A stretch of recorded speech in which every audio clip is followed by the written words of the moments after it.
also brings a unity about the pieces as you go from one to the other. And we're just playing.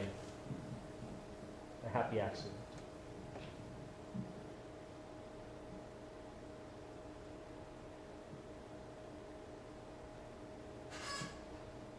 To understand weeping.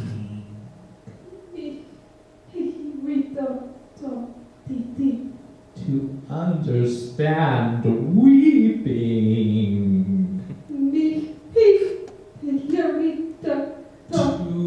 understand weeping.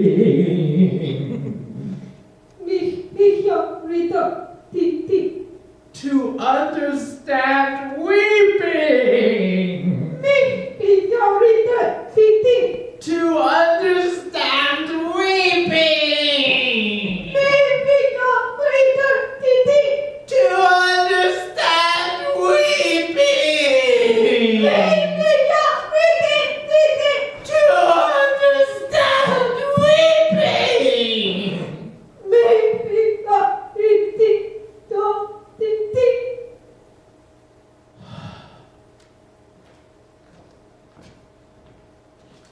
Can you lower that second lectern a little bit so I can see faces, please? Ivan, could you lower your lectern a little bit, please? Thank you. 48. Branca Patarsa. 48. Branca Patarsa. 48. Branca Patarsa. 48. Branca Patarsa. 48. Branca Patarsa. 48. Branca Patarsa. 48. Branca Patarsa. 48. Branca Patarsa. 48. Branca Patarsa. 48.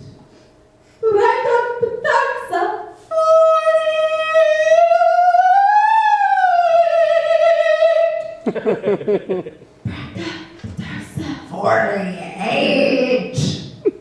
Branca Patarsa. 1, 2, 1, 5. But m.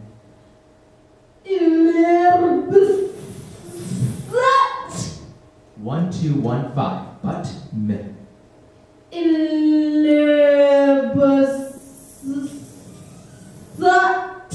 1, 2, 1, 5. But m.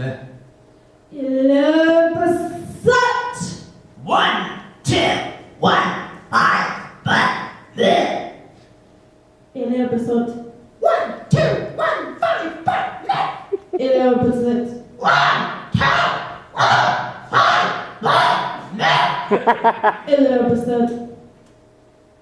1.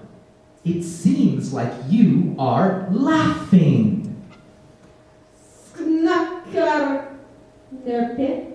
1, 1, 1. 1, 1, 1. 1, 1,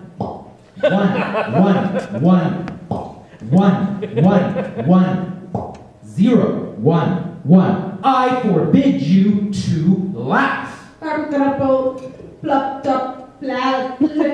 8. But for God's sake, don't laugh.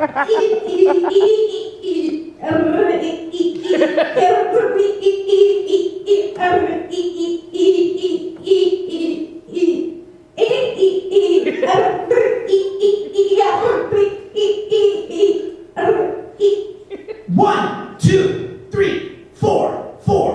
1, 2, 3, 4. Enough. Stop it. Stop laughing. I must laugh.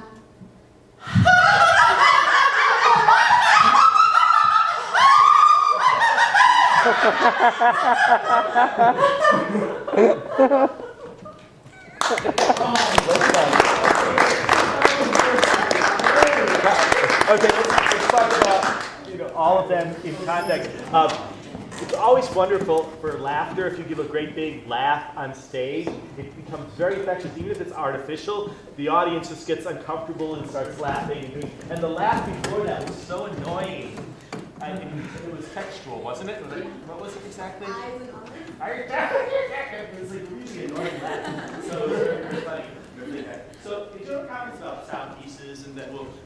seminary, and so forth.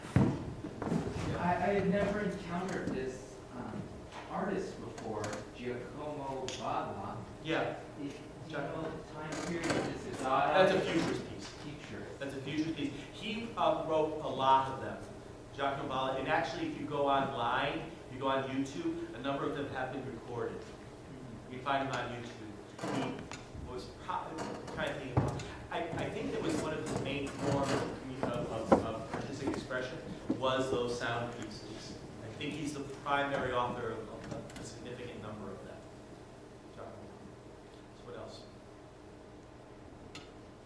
I like the shortness when they're shorter and defined. I think they're really, really cool. I really like the slight light changes between them. At lunchtime, before lunch, I felt like I had a bit of a headache. Because I thought, wow, that really, the question becomes, in the context of a festival, if you perform them separately and then put things between them. But then I thought, then we lose the slight lighting changes. Then we lose the darkness. And we put them together, they have this it's like a five, if there were five, there's like 5 acts. And they're all just sort of different, in different ways they create these different sounds, aesthetically. And I do think they have a visual component, which I didn't suspect they really did. But I really like it. Are they easy to listen to? No. I think at times when you go fast, you lose your definition. It's very hard the faster you go to keep your definition. So you have to work doubly hard on consonants and things to get really, really out there. Other comments?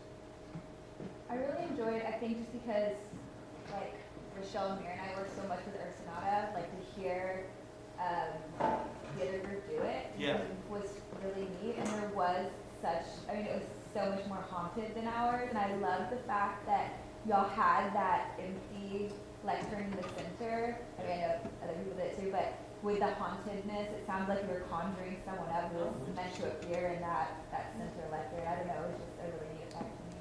How many other people like them do it?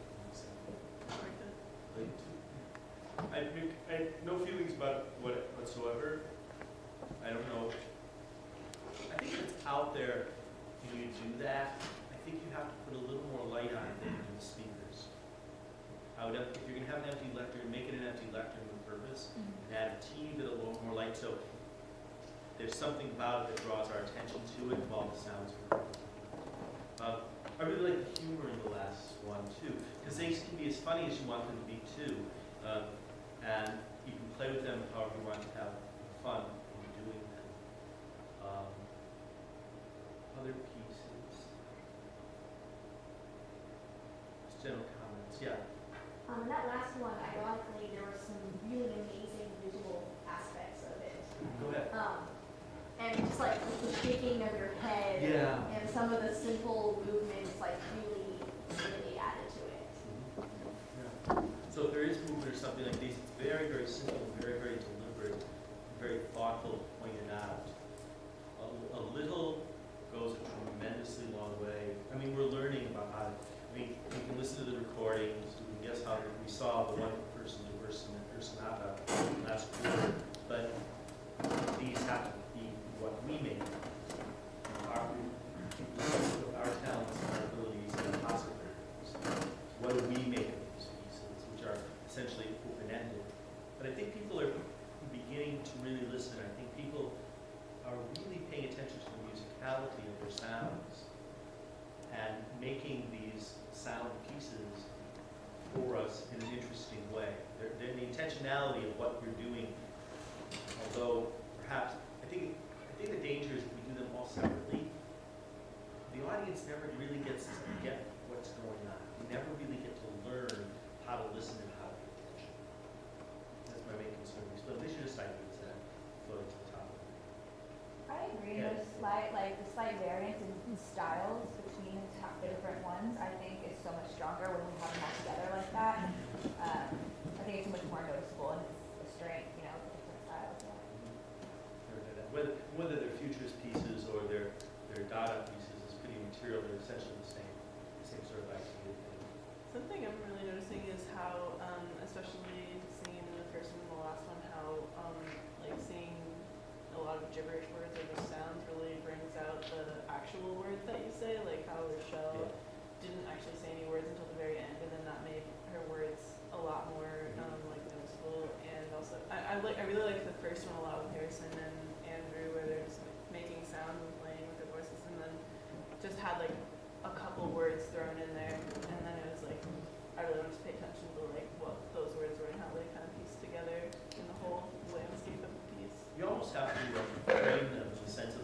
have the gibberish, and then there's like this pause, this booming thing that has to cut through all the gibberish because all of a sudden it's a word. I'm trying to think of how I listen to them. I listen to them, but it's almost like seeing them.